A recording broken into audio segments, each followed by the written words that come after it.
તાપી જિલ્લાના વ્યારા ખાતે રાજ્યકક્ષાના મંત્રી કુંવરજી હળપતિની ઉપસ્થિતિમાં નવા એસટી ડેપોમાં સફાઈ કરવામાં આવી તેમજ વૃક્ષારોપણ પણ કરવામાં આવ્યું હતું। મંત્રી સહિતના આગેવાનોએ ગામ, જિલ્લા સહિત દેશને હરિયાળું તેમજ સ્વચ્છ રાખવા માટેનો એક સંદેશ પાઠવ્યો હતો।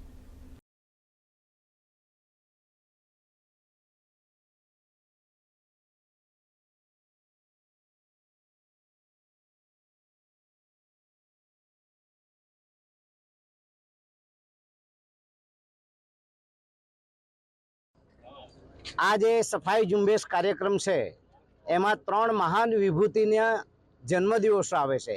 एमां सौप्रथम पहला देशना वडाप्रधान नरेंद्रभाई मोदी साहेब 17 सप्टेम्बरना दिवसे एमनो जन्मदिवस हतो। 2 ऑक्टोबरे महात्मा गांधीजी जन्म जयंती हती अने 31 तारीखे सरदार वल्लभभाई पटेल नी जन्म जयंती निमित्ते समग्र भारत देश में सफाई अभियान चालू राखवामां आवेल छे।